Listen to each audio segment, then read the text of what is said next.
आज के हमारे एडिटोरियल का टाइटल है सेटलिंग स्कोर्स।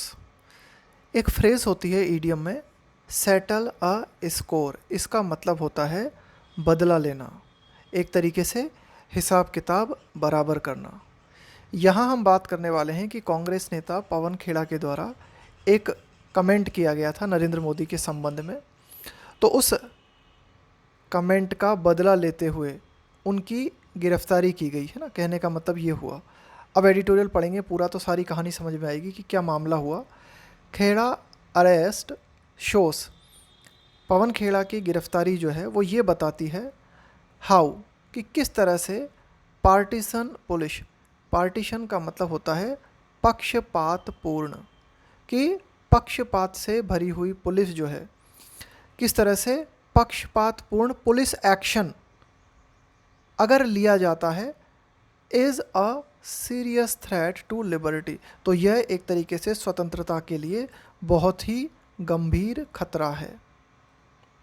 तो यहाँ इस लाइन का मतलब ये हुआ कि पवन खेड़ा की गिरफ्तारी ये बताती है कि किस तरह से पक्षपातपूर्ण पुलिस एक्शन जो है एक गंभीर खतरा है लिबर्टी के लिए।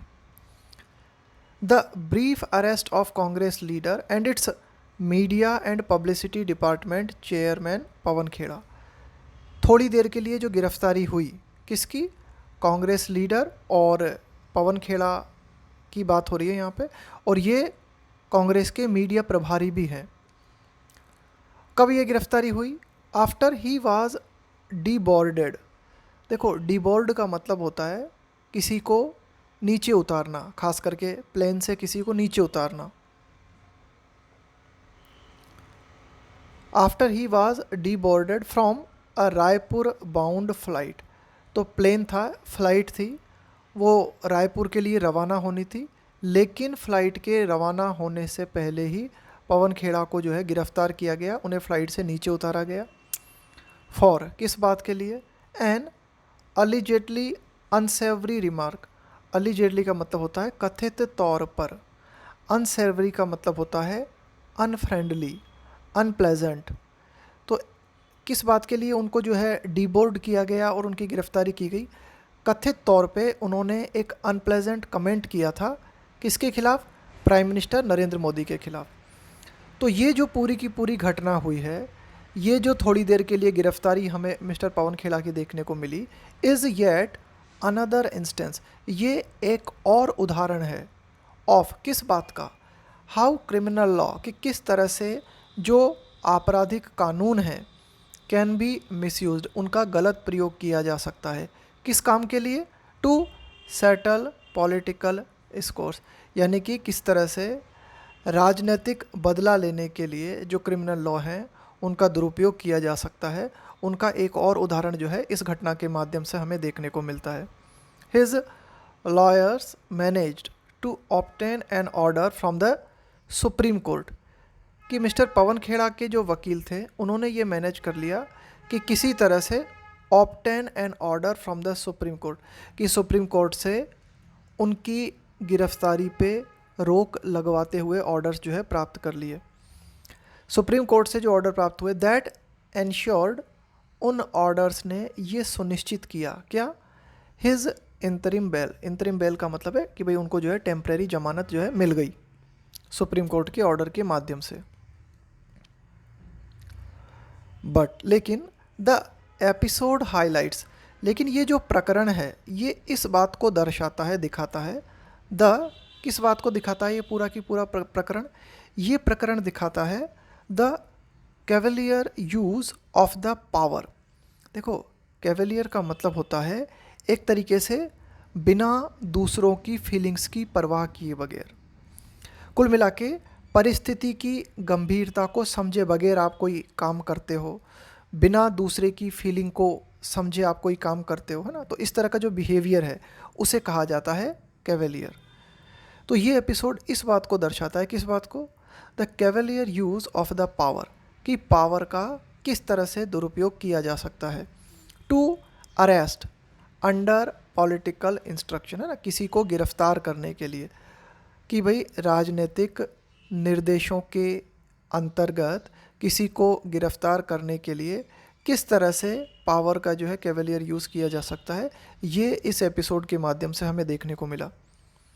इट इज़ वन थिंग, ये एक बात है, टू डिनाउंस अ कमेंट, यहाँ डिनाउंस का मतलब है निंदा करना, एज ऑफेंसिव, ऑफेंसिव का मतलब है अपमानजनक, अपमानपूर्ण, कि किसी कोई कमेंट है वो अपमानजनक है, ये कहते हुए उस कमेंट की निंदा करना एक बात है कि भाई आप कहो कि ये ऑफेंसिव है या फिर ये हर्टफुल है। हर्टफुल का मतलब है जो आपको आहत करे, जो आपको चोट पहुंचाए। तो किसी कमेंट की ये कहते हुए निंदा करना कि ये अपमानजनक कमेंट है, ये ऐसा कमेंट है जो चोट पहुंचाता है, तो ये एक बात है। और ये बिल्कुल दूसरी बात है, बट क्वाइट अनदर, बिल्कुल दूसरी बात है, to read it into, to read into it crimes. लेकिन इस तरह के कमेंट को एक क्राइम के रूप में पढ़ना, यानी कि इस तरह के कमेंट को एक क्राइम समझना, सच एज मेकिंग असर्शन। देखो, असर्शन का मतलब होता है बहुत ही फोर्सफुली किसी बात को रखना, बहुत ही दमदारी के साथ किसी बात को रखना। Making assertions against national integration. लेकिन इस तरह के कमेंट के बारे में आप ये कहते हो क्या कि भाई ये जो कमेंट था ये हमारे राष्ट्रीय अखंडता के लिए खतरा है, इस तरह की बात आप करते हो, ठीक है ना। तो ये बिल्कुल अलग बात हो जाती है। इस तरह के कमेंट के बारे में आप कहते हो क्या, आउटरेजिंग रिलीजियस सेंटिमेंट्स, कि इस तरह के कमेंट्स ने, आउटरेज का मतलब होता है भड़काना, रिलीजियस सेंटिमेंट्स, धार्मिक भावनाएं, इस तरह के कमेंट को इस तरह से रीड किया जाता है, यानी कि इस तरह के कमेंट को जो है धार्मिक भावनाओं को भड़काने वाला समझा जाता है। या फिर इस तरह के कमेंट को कॉजिंग एनमिटी इन सोसाइटी, कि इस तरह के कमेंट्स को इस रूप में देखा जाता है कि भाई ये कमेंट जो है कारण है किस चीज़ का, कि समाज में शत्रुता फैलाने का, समाज में दुश्मनी फैलाने का। तो ये बिल्कुल अलग बात हो जाती है कि अगर इस तरह के कमेंट्स को इस तरह से रीड किया जाता है। ठीक है कि अगर इस तरह का कमेंट किया जाता है तो उसे आप जो है हर्टफुल कहते हुए, उसे अपमानजनक कहते हुए उसकी निंदा करते हो, ये एक बात है। लेकिन ये बिल्कुल दूसरी बात हो जाती है कि इस तरह के जो कमेंट्स हैं उसे हम क्राइम के रूप में रीड करते हैं। इस तरह के कमेंट को हम क्या कहते हैं, नेशनल इंटीग्रेशन के लिए खतरा बताते हैं, या फिर उसे धार्मिक भावनाओं को भड़काने वाला बताते हैं, या फिर उसे समाज में नफरत फैलाने वाला बताते हैं। तो ये बिल्कुल दूसरी बात है। It becomes N egregious misuse of power. Egregious का मतलब होता है बेहद बुरा।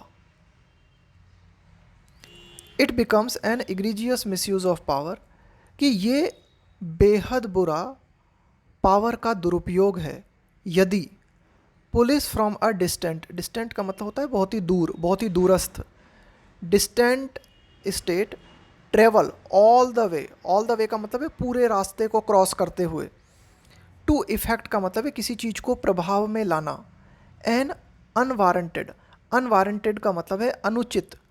अब देखो ये बेहद बुरा हो जाता है मामला तब जब पावर का दुरुपयोग किए, it becomes N egregious misuse of power, कि इसे हम क्या कहेंगे, इसे बेहद बुरा पावर का दुरुपयोग कहा जाएगा कि यदि पुलिस जो है एक बहुत ही दूर के राज्य से चलकर आती है और एक अनुचित गिरफ्तारी करती है, बेस्ड ऑन, किस आधार पे, a complaint by someone claiming to be offended, कि किसी के द्वारा एक कंप्लेंट दाखिल की जाती है, क्लेमिंग टू बी यानी कि जिस व्यक्ति के द्वारा कंप्लेंट दाखिल की जाती है वो ये दावा करता है क्या, टू बी ऑफेंडेड, कि भाई मैं इस कमेंट से आहत हुआ हूँ, इस कमेंट से मुझे चोट पहुँची है। इस तरह का दावा करते हुए किसी व्यक्ति के द्वारा कंप्लेंट की जाती है और इस कंप्लेंट के आधार पे पुलिस एक बहुत दूर के राज्य से चल के आती है और किसी की अनुचित गिरफ्तारी करती है। यहाँ पे हम किस केस की बात कर रहे हैं, अब उस केस को बताया गया है। The Assam police which had arrested Gujarat legislator Jignesh Mevani. अब देखो असम की पुलिस ने और किसकी गिरफ्तारी की, गुजरात के विधायक की, यानी कि असम से चल के पुलिस आई गुजरात और वहाँ जो गुजरात के विधायक हैं जिग्नेश मेवानी, उनकी गिरफ्तारी की। The Assam police which had arrested Gujarat legislator. तो देखो रिसेंट इंसिडेंट है पवन खेड़ा का।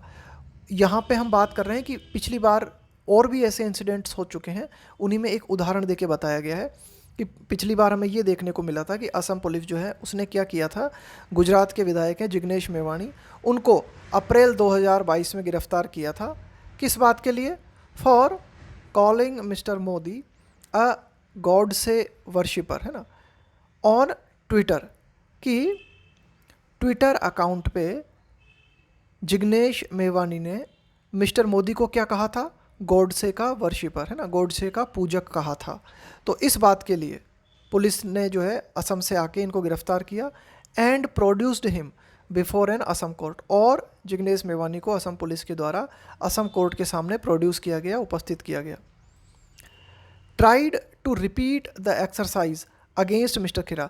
और अब फिर हमें दोबारा से देखने को मिला है कि दोबारा से क्या किया गया, असम पुलिस ने फिर दोबारा से जो है इस चीज़ को रिपीट किया। क्या? Try to repeat the exercise, यानी कि ये जो पहले गतिविधि की गई थी असम पुलिस के द्वारा, इसी एक्सरसाइज को दोबारा से रिपीट करने का प्रयास किया गया। किसके खिलाफ? मिस्टर पवन खेड़ा के खिलाफ। लेकिन असम पुलिस का ये जो प्रयास था, बट वर थ्वार्ट। थ्वार्ट का मतलब होता है विफल कर देना, निष्फल कर देना। लेकिन असम पुलिस के इस प्रयास को सुप्रीम कोर्ट के द्वारा विफल कर दिया गया। It is disconcerting. डिसकंसर्टिंग का मतलब है कि भाई ये बात बहुत ही ज़्यादा चिंता पैदा करने वाली है, बहुत ही ज़्यादा बेचैनीपूर्ण है। That the police in Bharatiya Janata party ruled states. अब ये बात बहुत ही ज़्यादा चिंताजनक है कि भारतीय जनता पार्टी शासित प्रदेशों में पुलिस जो है उसमें ये टेंडेंसी देखने को मिलती है, ये प्रवृत्ति देखने को मिलती है टू एक्ट ऑन कंप्लेंट्स। कि पुलिस जो है उन कंप्लेंट्स पे एक्शन लेती है रिलेटिंग टू, कैसी कंप्लेंट्स? जो कि संबंधित हैं events that have nothing to do with their jurisdictions. कुल मिला के पुलिस उन घटनाओं पर जो है एक्शन ले रही है जिनका उनके राज्य से कोई लेना देना नहीं है। ये बात कही गई है यहाँ पे कि भारतीय जनता पार्टी शासित राज्यों में जो पुलिस है उसमें ये टेंडेंसी नज़र आती है कि वह उन कंप्लेंट्स पे एक्शन लेती है। कौन सी कंप्लेंट्स? जो कि संबंधित हैं किन घटनाओं से? उन घटनाओं से जो संबंधित राज्य की जो पुलिस है ना उसके अधिकार क्षेत्र में नहीं आती। जुरिस्डिक्शन का मतलब है अधिकार क्षेत्र। एक्सेप्ट फॉर, सिवाय इस बात को छोड़ के, द इंसिडेंटल सर्कमस्टांस। देखो इंसिडेंटल का मतलब है यहाँ पे एक तरीके से रिलेटेड टू, संबंधित होना। सर्कमस्टांस का मतलब है परिस्थिति। That it is reported as news in their geography to as elsewhere. देखो कोई घटना हुई और उस घटना के बारे में अन्य जगह भी न्यूज़ में जिक्र किया जाता है। ठीक इसी तरह से जो बीजेपी शासित राज्य हैं वहाँ भी न्यूज़ में इस घटना का जिक्र किया जाता है। सिर्फ इस बात को छोड़ दिया जाए तो वो जो कंप्लेंट की गई है, जो शिकायत की गई है, उसका और कुछ लेना देना नहीं होता। ये बात यहाँ पे बताई गई है।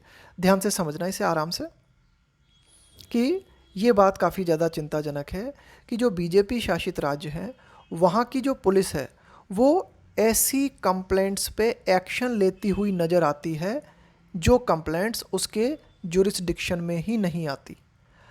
बस इतनी सी बात कॉमन दिखाई देती है उस कंप्लेंट में कि वो न्यूज़ के रूप में वहाँ जो पर्टिकुलर पुलिस है ना वहाँ के भौतिक क्षेत्र में भी उस न्यूज़ को, वो न्यूज़ जो है हमें देखने को मिलती है।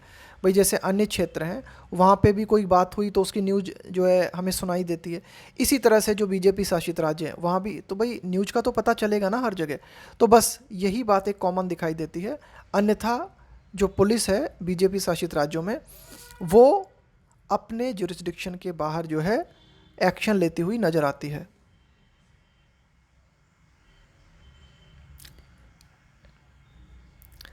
Unwarranted insinuations against political leaders are not uncommon. Unwarranted का मतलब हुआ यहाँ पे अनुचित। Insinuation का मतलब होता है indirectly hint करना। Against political leaders are not uncommon। तो ये कोई अनकॉमन बात नहीं है, ये बड़ा ही कॉमन है कि अनुचित रूप से जो राजनेता होते हैं विभिन्न पॉलिटिकल पार्टीज़ के, उनके खिलाफ जो है इनडायरेक्टली संकेत किए जाते हैं, यानी कि कुछ ऐसी बातें, कुछ ऐसे कमेंट्स किए जाते हैं जो इनडायरेक्टली किसी पॉलिटिकल नेता पे होते हैं। When party spokespersons talk to the media, यानी कि किसी भी पार्टी के जो प्रवक्ता होते हैं वे जब मीडिया से बात करते हैं तो वे दूसरी पॉलिटिकल पार्टीज़ के नेताओं के खिलाफ इनडायरेक्टली कुछ कहते हैं ना, इनडायरेक्टली संकेत करते हुए कुछ कहते हैं। And mister Khera's use of Gautam Das, अब देखो मिस्टर खेड़ा ने क्या किया था,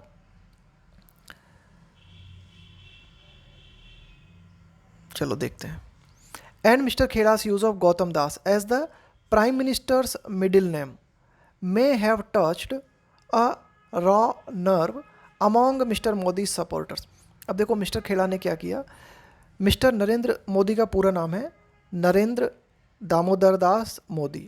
अब ये जो बीच का नाम है ना उनका मिडिल नेम दामोदर दास, इनकी जगह मिस्टर खेड़ा ने क्या कहा, गौतम दास। हालांकि इन्होंने फिर अपने आसपास के जो लोग थे ना उनसे पूछा भी था कि भाई क्या है, गौतम दास है या दामोदर दास है, इनको ठीक से क्लियर भी नहीं था, तो इन्होंने अपने आसपास के लोगों से ये बात पूछी भी थी। लेकिन mister Khera's use of Gautam Das as the prime minister's middle name, कि प्राइम मिनिस्टर का जो मिडिल नेम है उसे गौतम दास कहा जाना मिस्टर खेड़ा के द्वारा, हो सकता है इस बात ने टच कर दिया हो। मे हैव प्लस V3, इसका यूज़ किया जाता है पास्ट में गैस करने के लिए, पास्ट में जो कुछ हुआ है कि हो सकता है ऐसा हुआ हो। तो हो सकता है कि प्राइम मिनिस्टर का जो मिडिल नेम है उसे मिस्टर खेड़ा के द्वारा गौतम दास कहा जाना, इसने इस बात को छू लिया हो, किस बात को, कि नब्ज को टच कर दिया, a raw nerve among mister Modi supporters, कि मिस्टर मोदी के जो सपोर्टर्स हैं उनकी नब्ज को इस कमेंट ने छू लिया। होता है ना कि भाई आपने कोई बात कही, कोई गलत बात कही मेरे खिलाफ और वो मेरे दिल को छू गई, मेरी नब्ज को पकड़ गई। हु सा, यहाँ पे हु आया है मिस्टर मोदी के सपोर्टर्स के लिए। हु सा in it a sly reference, sly का मतलब है बहुत ही चालाकी पूर्ण, यानी कि मिस्टर मोदी के जो सपोर्टर्स हैं उन्होंने इस कमेंट में बहुत ही चालाकी पूर्ण एक रेफरेंस देखा, एक संदर्भ देखा। टू अलिगेशंस का मतलब होता है आरोप, अबाउट हिज प्रॉक्सिमिटी, प्रॉक्सिमिटी का मतलब होता है समीपता, निकटता, closeness, to industrialist Gautam Adani. अब देखो गौतम अडानी है ना, यहाँ पे देख रहे हो ना, गौतम दास, गौतम अडानी, तो कुल मिला के इनमें जो प्रॉक्सिमिटी दिखाई दे रही है इंडस्ट्रियलिस्ट, कि भाई जो उद्योगपति गौतम अडानी हैं उनका जो नाम है और मिस्टर खेड़ा के द्वारा प्राइम मिनिस्टर नरेंद्र मोदी का जो मिडिल नेम गौतम दास लिया गया, इसमें जो समानता है, ठीक है, तो इससे हो सकता है कि मिस्टर मोदी के जो सपोर्टर्स हैं उनको बुरा लगा। In fact mister Khera had apologised for his comment, वास्तव में मिस्टर खेड़ा जो हैं उन्होंने अपने कमेंट के लिए माफ़ी भी मांग ली थी।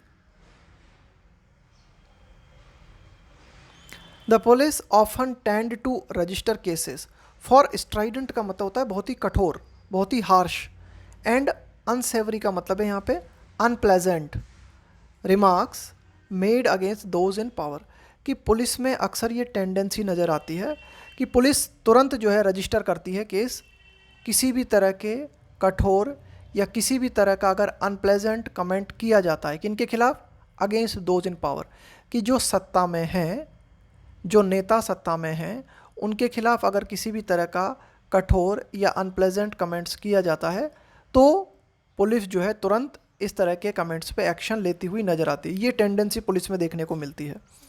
हावेवर, हालांकि the need to arrest someone in such cases is questionable, questionable कोई भी चीज़ अगर क्वेश्चनेबल का मतलब क्वेश्चनेबल है, इसका मतलब है उस बात पे सवाल खड़ा किया जा सकता है। हालांकि इस तरह के जो केसेस होते हैं उनमें किसी को गिरफ्तार करने की जो ज़रूरत है ये क्वेश्चनेबल है, यानी कि इस पे सवाल उठता है।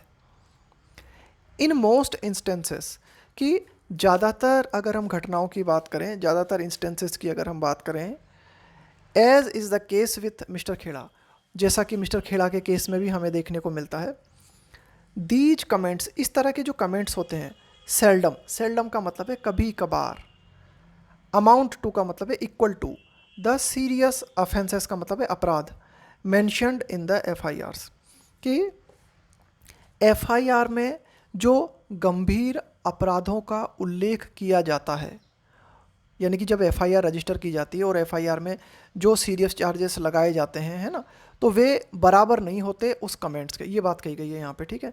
कि ज़्यादातर घटनाओं में हमें क्या देखने को मिलता है, मिस्टर खेड़ा की घटना में भी हमें ये देखने को मिला कि इस तरह के जो कमेंट्स होते हैं वो शायद ही इक्वल होते हैं, बराबर होते हैं किन चीज़ों के, उन अपराधों के जो कि एफआईआर में रजिस्टर किए जाते हैं। यानी कि भाई जैसे किसी ने कोई कमेंट किया, अब उस व्यक्ति के खिलाफ जो जो एफआईआर दर्ज की जाती है उसमें जो चार्जेस लगाए जाते हैं ना, वो शायद ही कभी कमेंट्स के इक्वल होते हैं, ये बात कही गई है।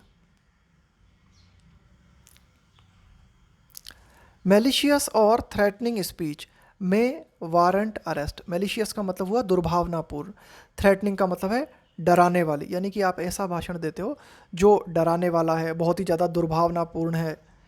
तो यहाँ हम कह सकते हैं कि भाई इस तरह की अगर स्पीच दी जाती है, वारंट का मतलब है उचित ठहराना, तो इस तरह की स्पीच जो है गिरफ्तारी को उचित ठहरा सकती है।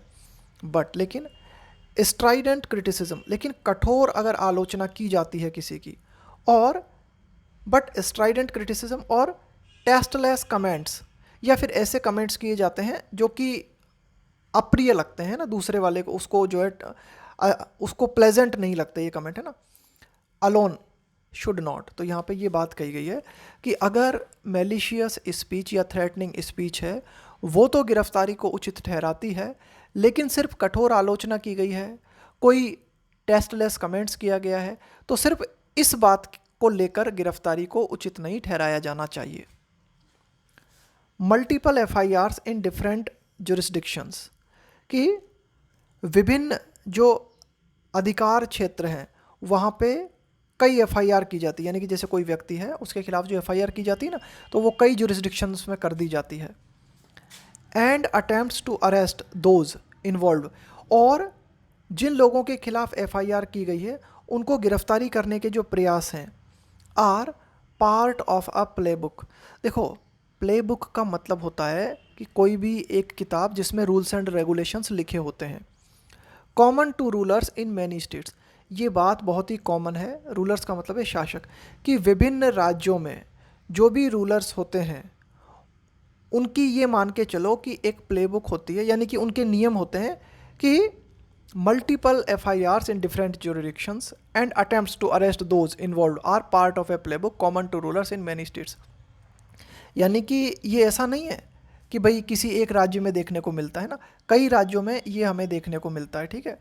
Common to rulers in many states, है ना, कि विभिन्न राज्यों में जो शासक हैं, मतलब हर कहीं हमें इस तरह की घटनाएं देखने को मिलती हैं। ये कोई आप कह सकते हो कि किसी एक पर्टिकुलर पार्टी की बात नहीं है। Often lost in the controversy is the fact, अक्सर विवादों में जो खो जाता है वो ये तथ्य, यानी कि इस तरह की घटना होती है, कई तरह के विवाद उठते हैं, तो इन विवादों के बीच में जो बात खो जाती है वो ये दैट कि effecting arrest on charges. Effecting arrest का मतलब है किसी गिरफ्तारी को प्रभाव में लाना, यानी कि गिरफ्तार करना किसी को, ऑन चार्जेस उन आरोपों के आधार पर, that attract less than 7 years in prison, यानी कि ऐसे आरोप जो अगर साबित हो जाते हैं तो आपको 7 साल से कम की सज़ा मिलेगी। ऐसे आरोप जो मान लो अदालत में साबित हो जाते हैं तो व्यक्ति को 7 साल से कम की सज़ा मिलेगी।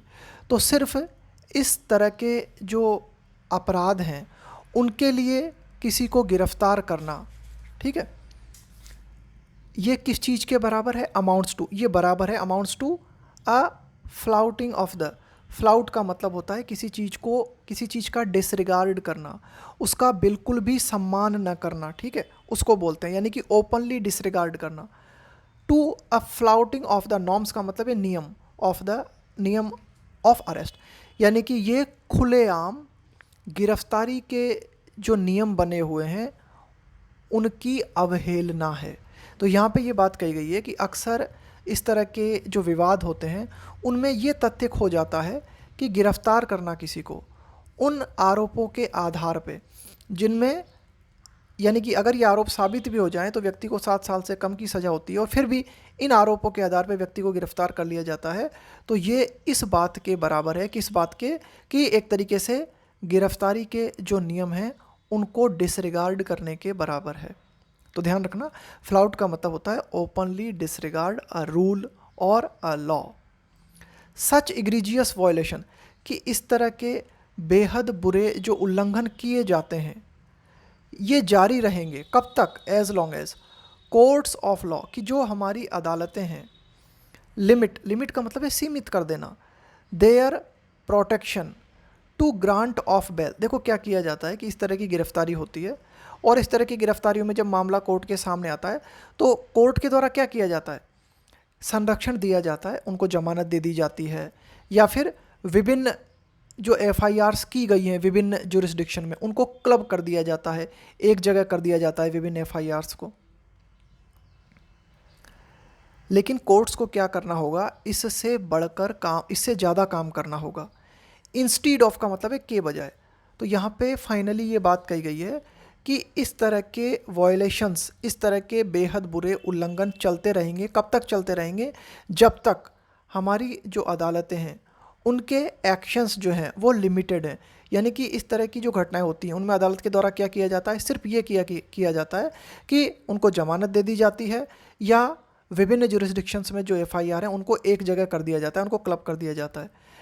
एडिटर के अनुसार करना क्या चाहिए, इंस्टीड ऑफ का मतलब है के बजाय। हॉल अप का मतलब होता है किसी को क्रिटिसाइज करना, किसी को उसके बिहेवियर के लिए जिम्मेदार ठहराना। हॉलिंग up the police officers and bureaucrats. देखो एडिटर फाइनली ये कहते हैं कि किया ये जाना चाहिए अदालतों के द्वारा, जो भी संबंधित पुलिस ऑफिसर्स हैं जिन्होंने गिरफ्तारी की है, जो भी संबंधित ब्यूरोक्रेट्स हैं, है ना, जो भी इन्वॉल्व हैं इस पूरे घटनाक्रम में, उनको उनके इस पक्षपातपूर्ण एक्शन के लिए क्रिटिसाइज किया जाना चाहिए, फटकार लगाई जानी चाहिए, उनको जो उन्होंने एक्शन लिया है उसके प्रति जिम्मेदार ठहराया जाना चाहिए। तो अगर जब तक ऐसा नहीं किया जाएगा तब तक इस तरह के जो वायलेशंस हैं वो जारी रहेंगे। ये था हमारा आज का एडिटोरियल।